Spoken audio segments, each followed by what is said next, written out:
Representante Juan Fernando Reyes Curi, buenos días, bienvenido a Aquí estamos. Bueno, buenos días, un saludo muy especial, gracias por la invitación, un saludo a toda la mesa de trabajo y a quienes nos ven hasta ahora. Muy amable. Bueno, representante, muy buenos días. Hoy queremos empezar por tocar un tema, una ley que fue aprobada por el Congreso de su autoría el año pasado y que muy seguramente ahorita sería un gran instrumento para los médicos y para el sistema de salud en el país, pero que aún no se ha reglamentado. Y es la ley de historias clínicas, que fue un gran acierto suyo. ¿Por qué un año después de aprobado, representante, esta ley no se ha reglamentado todavía? Bueno, déjeme decirle primero que claramente, como usted lo anuncia, es una ley muy importante, es una ley que va a salvar vidas, es una ley que va a permitir que los pacientes no tengan que andar con la historia clínica debajo del brazo. Y efectivamente el gobierno está en proceso de reglamentación. Hemos insistido que el gobierno debe sacar los decretos reglamentarios para precisar el alcance de la ley, los tiempos, los datos que deben ir y se deben consignar en esa historia clínica que va a quedar a disposición, digamos, unificada a disposición de los médicos, los datos clínicos relevantes, y le hemos venido insistiendo al Ministerio de Salud que avance rápidamente con la reglamentación. Hay un decreto que sacaron hace un par de semanas, un borrador de resolución que sacaron hace un par de semanas, pero pues aún no han sacado ya, digamos, el acto administrativo oficial para reglamentarla, y eso es lo que estamos insistiendo. Es una ley que en este momento le hubiera servido muchísimo al sistema de salud en Colombia, a los colombianos, que salvaría vidas, y que aún el gobierno nacional nada que expide los decretos respectivos. Representante, para mayor pedagogía a nuestros televidentes, ¿cuál es el alcance en definitiva de esta ley y por qué dice usted que salva vidas? Mire, y le voy a explicar muy sencillo. Esta ley lo que busca es que con su número de cédula, cuando usted como paciente vaya a donde un médico, cualquier médico, de cualquier hospital, de cualquier clínica del país, el médico pueda ver la trazabilidad, le puede ver todo su historial clínico. No importa si usted ha ido a la clínica Santa Fe en Bogotá y luego en Cali, que es mi ciudad, a la clínica Valle del Lili, o a la clínica Imbanaco, a la clínica de los Remedios, el médico con su número de cédula va a saber su historial clínico, la trazabilidad, cuáles son, de qué enfermedades sufre usted, si es hipertenso, si es diabético, si es alérgico a algún medicamento, qué tratamientos le han hecho, si lo han operado, no lo han operado. Entonces el médico tiene a disposición toda la información, no como ahora que tiene usted que llevar una cantidad de exámenes, tiene que andar con esa historia clínica debajo del brazo, a veces se le embolatan unos exámenes y, por supuesto, lo que hemos identificado y hemos comprobado con los datos, como lo han hecho otros países, que si el médico tiene la información a la mano, que si el médico puede acceder rápidamente a todo su historial clínico, pues primero el diagnóstico va a ser más rápido, va a ser más certero, y segundo, si el diagnóstico es más rápido, pues el tratamiento va a ser más rápido. Y eso, sin duda alguna, cuando usted atiende más rápido, diagnostica más rápido y da el tratamiento más rápido, en muchísimas ocasiones, pues puede salvar vidas, no como ahora que hay muchos tratamientos que llegan cuando ya cuando ya es tarde, cuando ya la enfermedad está muy avanzada. Y además, a través de esta, digamos, de esta historia clínica, de la creación de esta historia clínica, se van a evitar repetir muchos exámenes que hoy se repiten porque usted no los llevó a la cita, porque se lo hicieron en otra clínica, en otra entidad, y usted no los tiene a la mano, y el médico dice, no, mire, necesitamos volver a hacer esta radiografía, o esta ecografía, o este TAC, o esta resonancia, etcétera. Insisto, por esas razones, de esta manera muy, muy sencilla, esta ley de la historia clínica electrónica interoperables va a salvar vidas. Representante, por qué vemos que otras leyes que ya se han aprobado son reglamentadas dentro del tiempo que se da en el momento de aprobación? Y una de estas que es muy importante y sobre todo en esta época de pandemia, ya lleva un año. ¿Por qué cree usted que no se ha tomado esa decisión y por qué el gobierno no se ha acelerado, el Ministerio de Salud, para reglamentarla? ¿Qué pasa?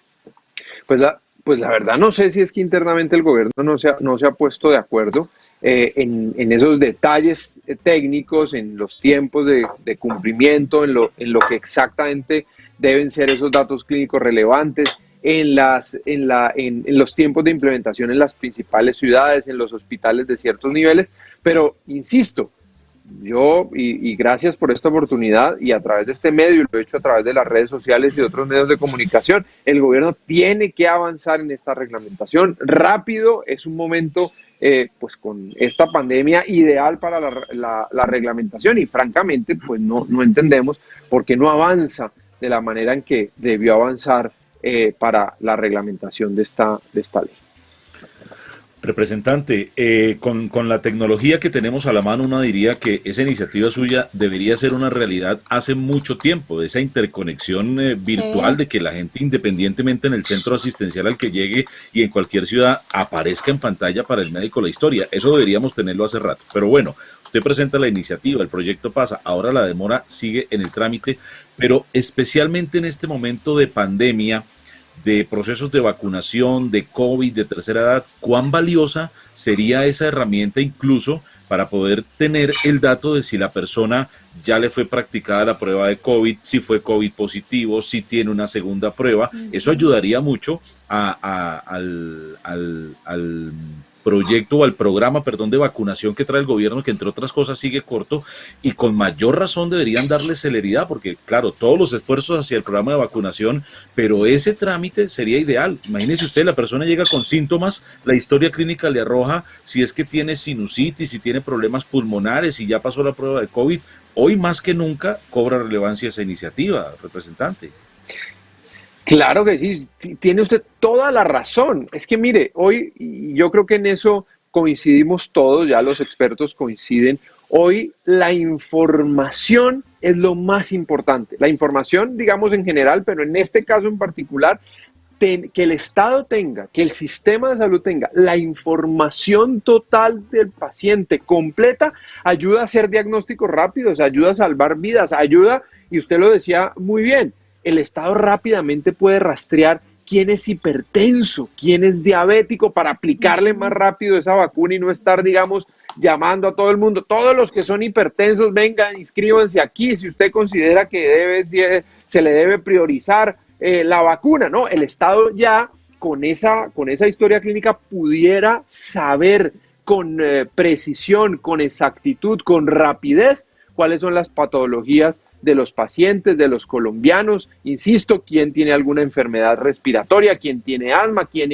es hipertenso, etcétera, y de esa manera llegar más rápido, de manera más efectiva, de manera más eficiente a la aplicación de la vacuna. Y la aplicación de la vacuna para ciertas poblaciones, para ciertas edades, para ciertas personas con ciertas patologías, pues significa salvar vidas. Oiga, representante, es una gran contradicción que usted que lidera un tema también de antitrámites esté siendo víctima del trámite de la reglamentación de su ley en el gobierno. Sí, no tiene ningún sentido. Y siquiera puso usted el tema. Yo he venido insistiendo que el Estado colombiano tiene que ser un Estado más ágil, más simple y más eficiente porque el exceso de trámites lo que hace es que genera tres efectos perversos. Uno, le restringe los derechos a la gente. Cuantos más trámites usted ponga, pues más dificultad para acceder a sus derechos. Segundo, la tramititis, el exceso de trámites propicia la corrupción. Y tercero, la tramititis le resta competitividad al país. Y bien usted lo dijo, no tiene ningún sentido que en una cosa tan bondadosa, tan buena para el país, en la que creo que estamos de acuerdo todos, pues haya un exceso de trámites que esté dificultando aplicar esta ley que, insisto, va a salvar vidas.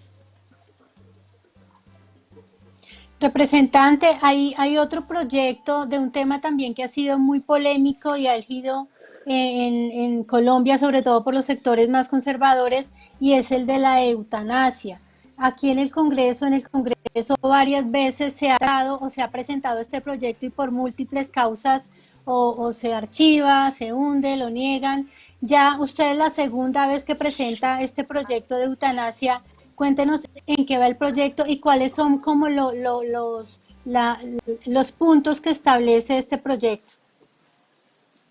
Bueno, el proyecto va para segundo debate en la plenaria de la Cámara. Esperamos que el presidente de la Cámara lo agende en los próximos días, en las próximas semanas. Lo que busca este proyecto es garantizar el derecho a morir dignamente, como lo ha dicho y lo ha reconocido la Corte Constitucional. Es un derecho fundamental asociado a la dignidad humana, asociado al libre desarrollo de la personalidad, asociado al derecho a no recibir tratos crueles que tenemos todos los colombianos. Y lo que busca es garantizarle este derecho a todas aquellas personas que sufran mayores de edad, es lo primero que tengo que decir, y lo segundo, que sufran alguna enfermedad con pronóstico de muerte, una enfermedad avanzada que vaya a provocarles la muerte y que les esté generando un sufrimiento insoportable. Este proyecto, como yo lo he venido insistiendo en los debates del Congreso, es un proyecto para garantizarle a todos el derecho que yo creo que todos debemos tener a decidir con autonomía sobre nuestra propia vida, a decidir el destino de nuestra propia existencia, a decidir sobre lo que nos afecta a nosotros mismos, a nosotros solamente y a nadie más. Aquí hemos entrado en unos debates en el que yo no me he detenido a discutir las distintas posiciones religiosas, morales, todas ellas válidas, todas ellas respetables.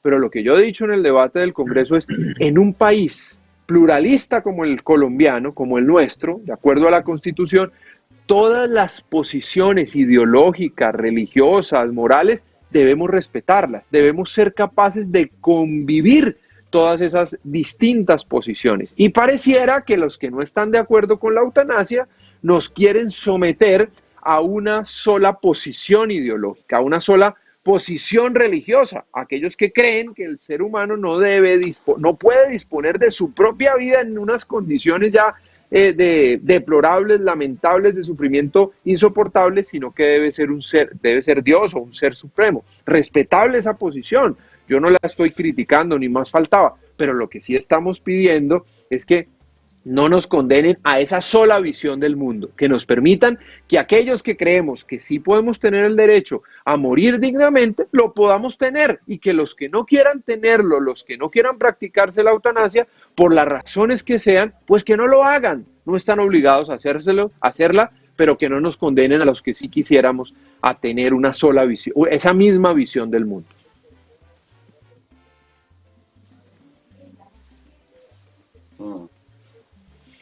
Notes.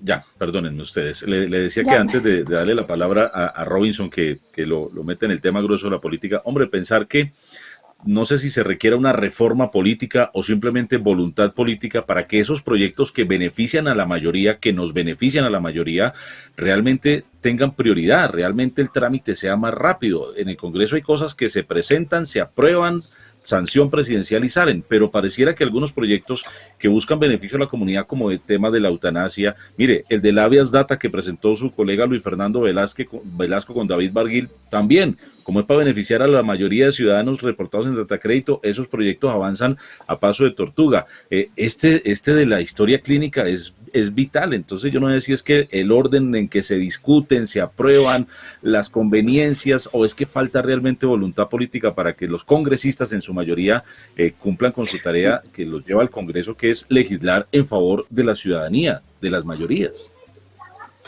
Yo creo que hay dos cosas. La primera es que la agenda del legislativo, los proyectos que al final salen adelante, son los proyectos que quiere impulsar el gobierno. Cuando el gobierno quiere que algo salga adelante, le pone las mayorías, insiste, acelera los trámites y salen adelante. Cuando el gobierno no quiere o está indeciso, pues comienza también a través de sus mayorías, de los congresistas amigos del gobierno, a parar ciertos proyectos, a que no se discutan ciertos proyectos, a ponerle trabas a ciertos proyectos. Y lo segundo también, falta voluntad política de algunos sectores, o más bien de algunos congresistas en algunos temas. Eso pues hay que decirlo con claridad. Sin embargo, yo siento que hay un Congreso que cada vez se renueva un poco más. Vamos lento, pero aumentando, digamos, siento yo esa renovación, sobre todo en la Cámara de Representantes, una cantidad de personas jóvenes con una mentalidad un poco más abierta, un poco más liberal para discutir ciertos temas como este de la eutanasia, por ejemplo, como el otro que yo también he presentado y he venido insistiendo, como el del cannabis, regular el cannabis de uso adulto, el divorcio libre, etcétera. A propósito de del cannabis, representante, ¿en qué va la legalización del tema de la marihuana? Bueno, el cannabis, saben ustedes, el proyecto se nos hundió el semestre pasado. Vamos a volver a insistir en el mes de julio a presentar de nuevo el proyecto porque creemos que esa discusión tenemos que darlo. Mire, México ayer acaba de regular ya, aprobó el Congreso, regular el cannabis de uso adulto. Nos están sacando ventaja a otros países. Nosotros tenemos, la industria del cannabis tiene el potencial de ser una gran industria para nuestro país, de ser una oportunidad de reactivación económica, además de respetar el derecho a la libertad que tiene cada uno y además de un necesario, como yo lo he venido diciendo, cambio de enfoque, de estrategia. La estrategia prohibicionista no ha funcionado en nuestro país. Es que llevamos más de 40 años en una estrategia que no ha dado resultado. ¿O cuáles son los resultados? Yo he preguntado en los debates del Congreso, ¿cuáles son los resultados que ha dado la estrategia prohibicionista? Si tenemos más cultivos, en los últimos 10 años, hablando solo de cannabis, se han aumentado los cultivos y la producción del cannabis. Hace 20 años yo recuerdo que decían, o 30 años, 30 años decíamos, es que Colombia es solo productor y no es consumidor. Pues además de ser productor, Colombia ya es consumidor. Y todo eso en el marco de la estrategia prohibicionista. Miren este dato que a mí me sorprende muchísimo. Colombia en 10 años, en los últimos 10 años, ha gastado más de 80 billones de pesos, no con M, sino con B de Bogotá, billones de pesos en la estrategia de erradicación de cultivos, sin contar cuánto ha costado la estrategia militar, cuánto se ha gastado el Estado colombiano en policías y militares para combatir el tema y el flagelo del narcotráfico. Además, sin contar cuánto cuesta el aparato de justicia para investigar estos delitos. Y sin contar cuánto cuesta una persona privada, que según datos oficiales, una persona que privan de la libertad le cuesta al Estado 2 millones de pesos mensuales, cerca de 24 millones de pesos al año. Entonces ha sido una estrategia en la que el Estado ha tenido unos resultados muy pobres, nos hemos gastado una cantidad de plata y el problema sigue, incluso se ha aumentado. Entonces en lo que venimos insistiendo es que el Estado tiene que cambiar de enfoque, una estrategia, pasar de una estrategia de prohibición a una estrategia de regulación, que es una estrategia que le genera un menor daño a la sociedad por una simple razón, porque el Estado va a comenzar a asumir el control hablando de cannabis, por supuesto, asumir el control, le va a quitar ese control a las mafias, al narcotráfico, o va a comenzar a recibir unos recursos, vía impuestos, pero además va a controlar quién puede producir, quién puede sembrar, quién puede producir, en qué condiciones, quién puede comercializar, en qué condiciones y en dónde se puede consumir. Toda esa estrategia de regulación hace que el Estado asuma el control y al asumir el control haga unas regulaciones que van a proteger mucho más a la sociedad y van a proteger más a nuestros niños y sobre todo también a las personas que finalmente deciden consumir. Por eso hemos insistido que el debate hay que darlo, que hay que seguirlo dando en nuestro país. Estamos dispuestos a seguir generando este debate en el Congreso, en la academia, en los medios de comunicación, porque creemos que es la salida. Mire, Canadá ha avanzado muy bien, ha tenido ingresos importantísimos por el cannabis, la mayoría de estados de Estados Unidos, Uruguay, ahora México y Colombia, en que avanzamos muy bien en cannabis medicinal, pero que hay también una cantidad de trabas de tramititis para las licencias y para otra cantidad de cosas. Pues no podemos dejar desaprovechar esa oportunidad que tenemos, quedarnos con todo lo malo de la lucha contra el narcotráfico y no avanzar en una estrategia que genere menor riesgo a la sociedad. Representante, precisamente sus contradictores allá en el Congreso, pues referente a este tema, afirman que aprobar el uso del cannabis recreativo es una clara como violentar como la familia, todos esos principios y la ética y la moral que muchas familias tienen, y que esto lo que haría es incentivar más el consumo de jóvenes. Bueno, lo que yo les he dicho, y lo he dicho en el debate, es que eso no es cierto. Mire, hoy hay una cantidad de jóvenes que consumen en medio de la ilegalidad, entre otras cosas porque al narcotráfico lo que les interesa, a ellos no les interesa la gente ni los niños, les interesa es vender más. Entonces, a través de la ilegalidad tratan de llegar a cualquier colegio, a cualquier universidad, tratan de llegar y permear toda la sociedad, incluso desde los niños, porque su interés es vender. Y no los hemos podido controlar. En la estrategia, insisto, prohibicionista, es más fácil, y yo que he estado investigando, en muchas zonas del país es más fácil conseguir cannabis, marihuana, que conseguir alcohol. Es mucho más fácil en medio de esta ilegalidad. Entonces, insisto, por supuesto, nadie quiere que los menores consuman. No es posible, no podemos permitir a nuestros niños, tenemos que cuidarlos, pero los cuidamos mejor si el Estado asume el control y comienza a regular. Y por supuesto se prohíbe el cannabis para los menores, claramente, que si seguimos en esta estrategia de prohibición. Mire, los niños, y aquí somos, y yo he venido insistiendo, pues este país es como de doble moral. No nos escandalizamos por el alcohol y el tabaco, que el alcohol, entre otras cosas, es 114 veces más peligroso que el cannabis, y el tabaco termina matando a la mitad de las personas que lo consumen. A la mitad de las personas que consumen tabaco, cigarrillo, permanentemente, termina matándoles. Esos sí son legales, no nos escandalizamos, pero el cannabis, que genera menos daños a la salud, no estamos diciendo que no genere daño, claro que genera daño, pero genera menos daño, no nos escandalizamos entonces con el cannabis, con el alcohol y con el cigarrillo. Insisto, no tiene ningún sentido que eso siga pasando, y a través de la regulación, al contrario, el Estado asumiendo el control, vamos a proteger más a nuestros niños, ¿sí? Y además el Estado se enfocaría en una estrategia de prevención. Hoy estamos en una estrategia de reacción, es una estrategia de salir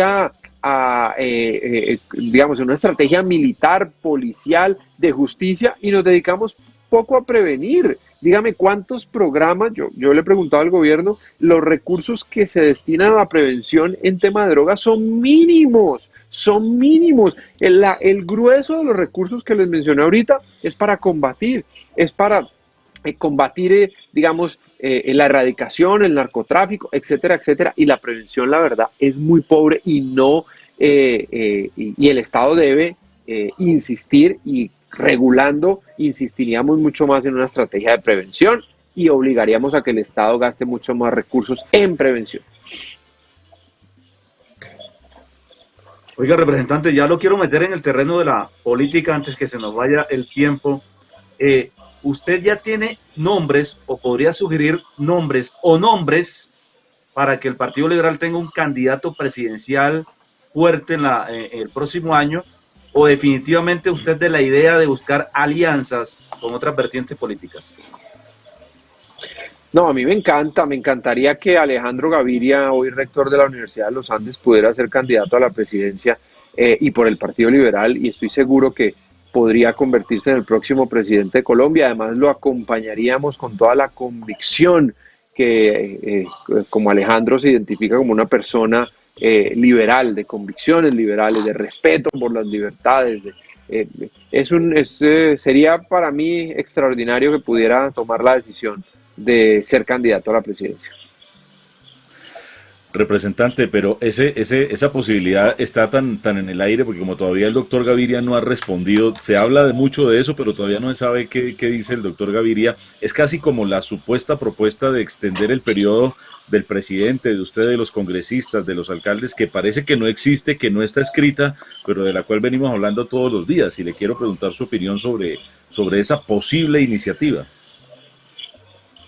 No, yo lo manifesté ya en redes sociales. Conmigo no cuenten para extender el periodo ni del presidente ni del Congreso.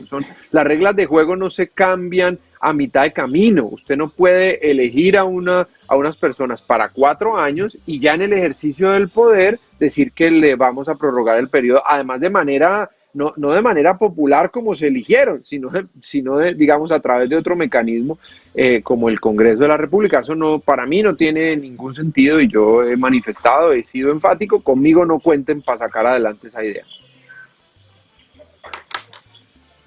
Bueno, muy bien, pues compañero, no sé si hay algo más con el representante o lo dejamos para que cumpla su agenda de este día jueves. Pues Omar, de pronto preguntarle al representante él cómo ha visto todo este tema del proceso de vacunación. Yo creo que va muy lento. Yo esperaría que de verdad el proceso fuera mucho mejor, fuera mucho más rápido. Ha sido muy lento. Nos habían anunciado la llegada de ciertas vacunas en ciertos tiempos que a mi juicio no se cumplieron y es lamentable. Y yo espero que para bien de los colombianos, para salvar vidas, que esto acelere no solamente la llegada de las vacunas, sino la logística para la puesta de las vacunas en los distintos territorios, que no puede ser que ahora entonces no puede ser que lleguen vacunas y se nos queden vacunas guardadas porque no hay la suficiente logística o no hay la suficiente precisión para ubicar a las personas que tienen en estas primeras fases la posibilidad de ponerse la vacuna. Representante Juan Fernando Reyes, pues esperamos que la tramitomanía permita darle curso a su proyecto de la historia clínica que se tenga a la mano. Estamos pendientes de otros temas, la eutanasia. Otro día hablamos del proyecto del divorcio. ¿Cómo se llama? ¿El divorcio qué? Divorcio libre. Divorcio libre, e invitamos a nuestra abogada de cabecera, Andrea Rodríguez, para hablar de ese tema. Son muchos proyectos y muchas iniciativas. Ha sido usted muy amable, representante. Gracias, un buen día. No, gracias a ustedes. Un abrazo y un saludo a todos. Chao. Muy bien. Él es Juan Fernando Reyes Curi, representante de la Cámara por el Partido Liberal Caleño. Él, proyectos interesantes, ¿no? Que son, digamos, que deberían ser de fácil trámite, Robinson, porque benefician pues a la mayoría, pero bueno. Así estamos. Mire, bueno, para destacar, la verdad es que uno con tanto tiempo en el Congreso él es congresista de los nuevos, ¿no? De los que fueron elegidos en el 2018. Uno encuentra en este tipo de congresistas esa posibilidad de que algunos de sus colegas también se pleguen de estos buenos ejemplos, porque mire la diversidad de proyectos de ley que viene impulsando con diferentes alcances, muy sociales, otros muy polémicos, por supuesto, pero muy inquietos desde el punto de vista legislativo, este representante liberal por el Valle del Cauca. Y hemos hablado con varios jóvenes, Sandra, representantes, congresistas jóvenes que vienen como con otras ideas de esa necesaria renovación política. Bueno, antes de irnos, Sandra, ¿hay una noticia en el departamento del Huila antes de despedirnos? Sí, Omar, precisamente desde la gobernación del Huila se está trabajando en la posibilidad de crear un fondo común para la construcción de un centro de detención transitorio. Y pues sobre esto vamos a escuchar hablar al secretario de la Gobernación del Huila, Alexander Vega.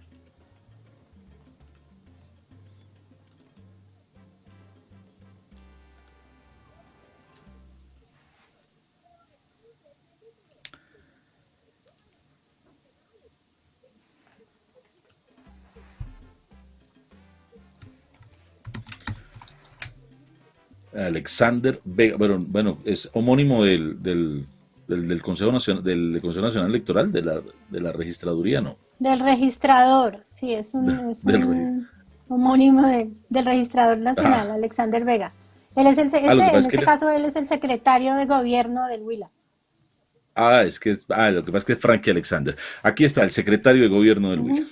El día de hoy tuvimos una muy importante reunión con los 37 alcaldes del departamento, con el objeto de pedirles el acompañamiento y el aporte económico para que logremos en nuestro departamento tener un centro de reclusión transitoria de los 10 que está promoviendo la Nación a través del Ministerio del Interior y de Justicia. ¿Qué buscamos con esto? Que el departamento del Huila solucione una problemática que nos aqueja, que es la imposibilidad de tener sitios adecuados para la reclusión de las personas que son detenidas con carácter sindicado o condenados. Estas personas podrán ir a un centro apto si logramos que la nación, con el aporte tanto del departamento del Huila, el municipio de Neiva y los 36 municipios restantes, podamos lograr que este centro de reclusión llegue al departamento del Huila. Estamos haciendo todo el esfuerzo y las gestiones oportunas para que así lo consigamos, y hoy los alcaldes también se han comprometido en este propósito. Adicionalmente, hablamos de un proyecto muy importante que hemos denominado Mi Barrio Seguro. Este proyecto tiene por objeto que llevemos a través de la comunidad un apoyo tecnológico que nos permita la vigilancia en nuestros barrios. Vamos a entregarle a los alcaldes 10 cámaras, un NVR para 32 cámaras, el cableado, un monitor y unos equipos para la vigilancia en las comunidades, acompañados también de unas alarmas comunitarias. El objetivo es lograr que la comunidad se involucre en el proceso de seguridad. Huila por la vida. Gobernación del Huila. Aquí estamos. Huila por la vida. Frank Alexander Vega. Bueno, noticias desde las regiones también. Sandra, muchas gracias. Robinson, muchas gracias. Un resto de día, de buen jueves para ustedes. Chao. Igualmente, chao. Muchas gracias, Sandra. Ya viene Claudia Patricia Cabrera para la siguiente franja y ya vienen nuestros invitados, Gustavo Rodríguez, Joey Mejía, el lobo de la salsa. Nos vamos del lanzamiento. Aquí estamos, desde Ranchenato TV.